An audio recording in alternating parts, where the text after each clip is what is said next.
finally, Nick the Wrecking Bull is finally back in the ring. This is a tough fight. Brandon Figueroa ain't no joke. He's been a world champion before. He's fought probably, I'd say, with a better resume than Nick Bull. He's fought people way bigger than him, better than him. But this is a great clash of styles, and I do believe this fight is a lot closer than the odds suggest.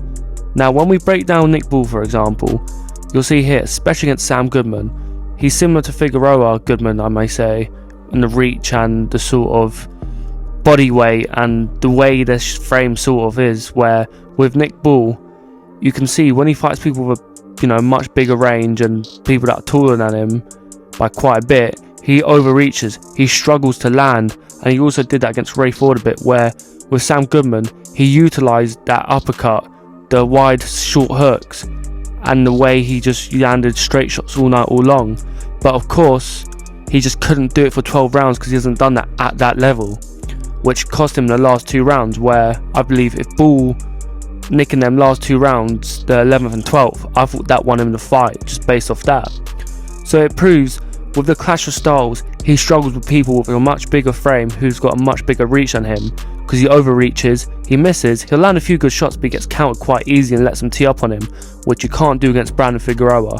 There's absolutely no way you can do that against him, because he will absolutely smoke your boots. But you'll see here with this little combination by Goodman, lands a good shot, but then Nick Bull comes back with 4 or 5 shots of his own, where using that uppercut as a jab is the key in my eyes. But against TJ Doheny, exact same thing. Although he got him out in the 10th round and made him quit, he landed very good shots, Doheny, as you see there. Landed a nice little 3-piece, and when he's tall and he's got a bigger range, it takes Nick Bull about 5 or 6 rounds to read him, where you see when he throws that counter, he missed, but obviously in the 9th round, you see he managed to find him, and then he landed them good shots. A bit of confusion here, but of course, he managed to land the right hand and the shots that he needed to do to rock him and kill his rhythm a bit. But with Doheny, I feel like this was his toughest fight. I'd say the first 6 rounds is probably his toughest fight in my eyes, or toughest spell of his fight career. And if I'm completely honest, them first 6 rounds, I thought he was losing 4-2, because you just get pieced apart, and it took him quite a while to break him down. Where Doheny, he's a lot older, he's not as young and fresh as Brandon Figueroa, for example. But of course, Nick Bull, with his relentless pressure, managed to get him over the line in the end and made him, quit at the end of the 10th. Against Ronnie Rios, you'll see here, little shot left hand, makes him fall on the deck, but he was managed to keep, that pace, because he's used to doing that at that level, where he's teeing up like this. But you'll see Rios landed a lot of good shots as he bloodied his face. But of course, Bull, his offense is just second to none. Defensively, he's not the greatest, but his offense is just unreal. The way he lands these shots, and you'll see he'll overreach, but he's thinking 2-3 steps ahead, where he'll land what he needs to, but then create openings as well. It's like a game of chess. He's 2-3 steps in front, but defensively, it's not really a full process from what I gather. And you'll see here against Ronnie Rios, the way he's teeing up on it, and he's open every shot he throws.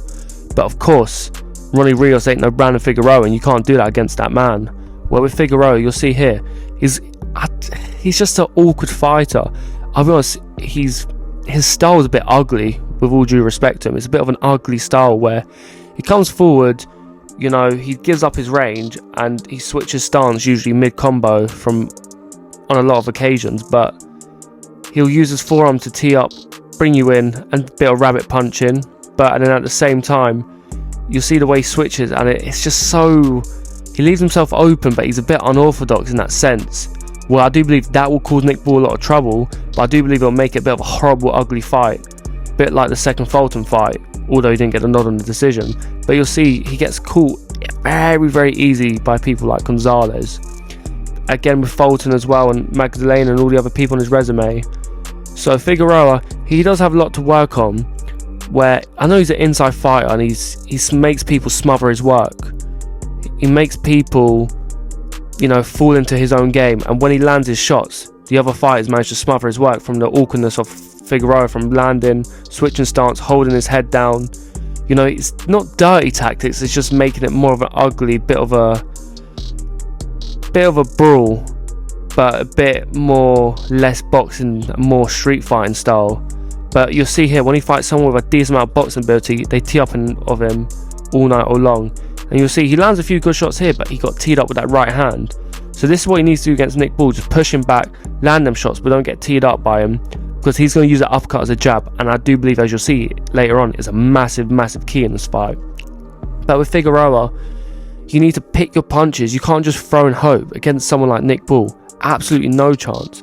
Like that, counter his jab, then land that left hand yourself.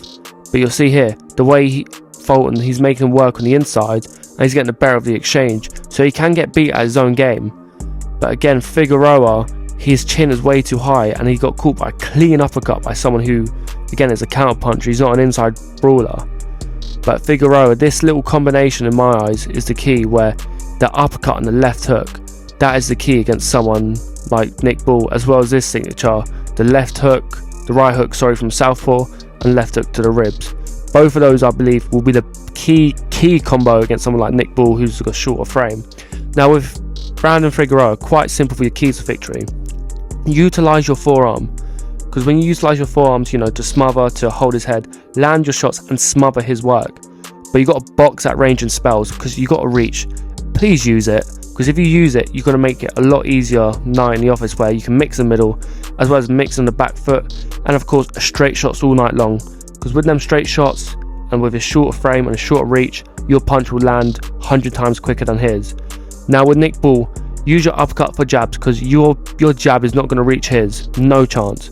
Pick your shots. Don't go up and throw like a madman. You got to pick your shots against someone like him, because he'll make you smother your work and make you tire out very easily and gas out and ease into the fight. I know he's a wrecking ball, as he likes to say, and he goes 100 miles an hour, but you can't, you know, go at that sort of relentless pace against someone like Brandon Figueroa from the first spell. Now overall, I do believe it's a proper 50-50. I know Bull's 1-4, but I think it's a 50-50, and I believe Figueroa is more established at that level, where with Nick Bull, for example, he drew against Ray Vargas. He should be the unified champion. He drew against Ray Vargas, which he clearly won. But again, that took him quite a while to ease into the fight, because he lost the first 5 rounds but won the last 7 with 2 knockdowns as well. He did. And then obviously Ray Ford, which he just about beat.